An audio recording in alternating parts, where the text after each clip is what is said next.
ರಾಜ್ಯದಲ್ಲಿ ಬಿಜೆಪಿ ಸರ್ಕಾರ ಅಭಿವೃದ್ಧಿ ಕೆಲಸದಲ್ಲಿ ತೊಡಗಿಕೊಂಡಿದೆ. ಕೋವಿಡ್ನ ಸಂದಿಗ್ಧ ಸಂದರ್ಭದಲ್ಲೂ ಜನರ ಪ್ರಾಣ ರಕ್ಷಣೆ ಮಾಡುವ ಕಾಯಕದಲ್ಲಿ ತೊಡಗಿಕೊಂಡಿತ್ತು.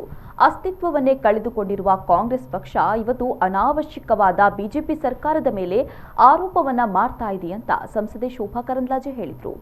ಅವರು ಮಂಗಳೂರಿನಲ್ಲಿ ಮಾಧ್ಯಮದವರ ಪ್ರಶ್ನೆಗೆ ಉತ್ತರಿಸಿದ್ರು.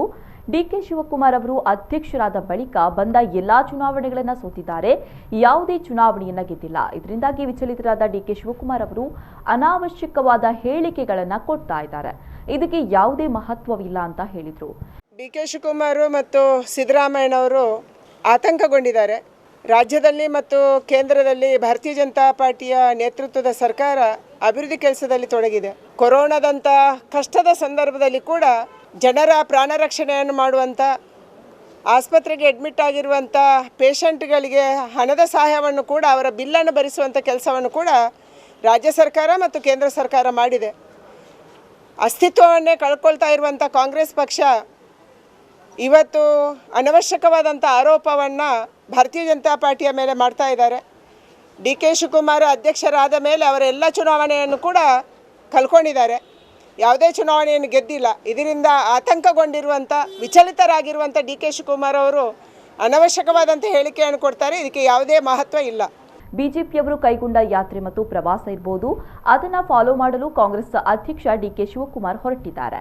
ಆದರೆ ಡಿಕೆ ಶಿವಕುಮಾರ್ ಅವರಿಗೆ ಜನ ಬೆಂಬಲ ಇಲ್ಲ, ಅವರದೇ ಕಾರ್ಯಕರ್ತರ ಬೆಂಬಲ ಕೂಡ ಇಲ್ಲ. ಸಿದ್ದರಾಮಯ್ಯ ಅವರೇ ಅವರ ಕಾರ್ಯಶೈಲಿಯನ್ನು ಒಪ್ತಾ ಇಲ್ಲ. ಅವರ ಗೊಂದಲವನ್ನ ಮುಚ್ಚಿಡಲು ಬಿಜೆಪಿ ಅಥವಾ ಸರ್ಕಾರದ ಮೇಲೆ ಆರೋಪ ಮಾಡ್ತಾರೆ. ಕಳೆದ 50 ವರ್ಷಗಳ ಆಡಳಿತಾವಧಿಯಲ್ಲಿ ಕಾಂಗ್ರೆಸ್ ಈ ದೇಶಕ್ಕೆ ಏನು ಮಾಡಿದೆ ಅಂತ ಜನ ಅರ್ಥ ಮಾಡಿಕೊಂಡಿದ್ದಾರೆ. ಇವತ್ತು ಯಾರನ್ನು ಕೂಡ ಮೂರ್ಖರನ್ನಾಗಿ ಮಾಡಲು ಸಾಧ್ಯವಿಲ್ಲ ಅಂತ ಹೇಳಿದರು. ಭಾರತೀಯ ಜನತಾ ಪಾರ್ಟಿ ಯಾವ ರೀತಿಯ ಯಾತ್ರೆಯನ್ನು ಮಾಡುತ್ತೆ, ಪ್ರವಾಸವನ್ನು ಮಾಡುತ್ತೆ, ಅದನ್ನು ಫಾಲೋ ಮಾಡೋಕ್ಕೆ ಇವತ್ತು ಡಿ ಕೆ ಶಿವಕುಮಾರ್ ಅವರು ಹೊರಟಿದ್ದಾರೆ. ಆದರೆ ಡಿ ಕೆ ಶಿವಕುಮಾರ್ ಅವರಿಗೆ ಜನ ಬೆಂಬಲ ಇಲ್ಲ, ಅವರದೇ ಕಾರ್ಯಕರ್ತರ ಬೆಂಬಲ ಇಲ್ಲ. ಕಾಂಗ್ರೆಸ್ಸಲ್ಲಿ ಗೊಂದಲ ಇದೆ. ಸಿದ್ದರಾಮಯ್ಯನವರೇ ಅವರ ಕಾರ್ಯಶೈಲಿಯನ್ನು ಒಪ್ತಾ ಇಲ್ಲ. ಅವರ ಗೊಂದಲವನ್ನು ಮುಚ್ಚಿಟ್ಟುಕೊಳ್ಳೋದಕ್ಕೆ ಭಾರತೀಯ ಜನತಾ ಪಾರ್ಟಿಯ ಮೇಲೆ ಅಥವಾ ಸರ್ಕಾರದ ಮೇಲೆ, ಯಡಿಯೂರಪ್ಪನವರ ಮೇಲೆ, ನರೇಂದ್ರ ಮೋದಿಯ ಮೇಲೆ ಆರೋಪವನ್ನು ಮಾಡ್ತಿದ್ದಾರೆ. ಆದರೆ ಜನಕ್ಕೆ ಅವ್ರಿಗೆ ಗೊತ್ತಾಗಿದೆ, ಕಳೆದ 50 ವರ್ಷಗಳ ಆಡಳಿತದಲ್ಲಿ ಕಾಂಗ್ರೆಸ್ ಈ ದೇಶಕ್ಕೆ ಏನು ಮಾಡಿದೆ ಅನ್ನುವಂಥದ್ದು ಜನ ಅರ್ಥ ಮಾಡ್ಕೊಂಡಿದ್ದಾರೆ. ಹಿಂದೆ ಜನರನ್ನು ಮರಳು ಮಾಡ್ಬೋದಾಗಿತ್ತು ಅಥವಾ ಮೂರ್ಖರನ್ನಾಗಿ ಮಾಡ್ಬೋದಿತ್ತು. ಇವತ್ತು ಸೋಷಲ್ ಮೀಡಿಯಾ ಇದೆ, ಇಷ್ಟೊಂದು ಸ್ಟ್ರಾಂಗ್ ಆಗಿರುವಂಥ ಮಾಧ್ಯಮ ಇದೆ. ಜನ ಬುದ್ಧಿವಂತರಾಗಿದ್ದಾರೆ, ಯುವಕರು ಬುದ್ಧಿವಂತರಾಗಿದ್ದಾರೆ. ಇವತ್ತು ಯಾರನ್ನು ಮೂರ್ಖರನ್ನಾಗಿ ಮಾಡೋದಕ್ಕೆ ಆಗೋದಿಲ್ಲ ಸಿದ್ದರಾಮಯ್ಯನವರೇ ಮತ್ತು ಡಿ ಕೆ ಶಿವಕುಮಾರ್ ಅವರೇ ಅನ್ನುವಂಥದ್ದನ್ನು ಮಾತ್ರ ನಾನು ಹೇಳಬಲ್ಲೆ.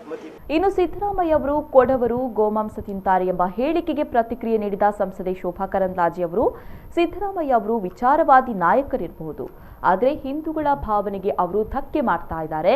ಕೊಡವರು ಗೋಮಾಂಸ ತಿಂತಾರೆ, ಇನ್ನೊಂದು ಕಡೆ ನಾನು ಕೂಡ ಗೋಮಾಂಸ ತಿಂತೇನೆ ಅಂತ ಹೇಳ್ತಾರೆ. ಸಿದ್ದರಾಮಯ್ಯ ಅವರು ಒಂದು ಸಮಾಜವನ್ನ, ಜನಾಂಗವನ್ನ ಓಲೈಕೆ ಮಾಡೋದಕ್ಕಾಗಿ, ವೋಟ್ ಬ್ಯಾಂಕ್ ರಾಜಕಾರಣಕ್ಕಾಗಿ ಈ ಎಲ್ಲ ನಾಟಕವನ್ನ ಮಾಡ್ತಾ ಇದ್ದಾರೆ.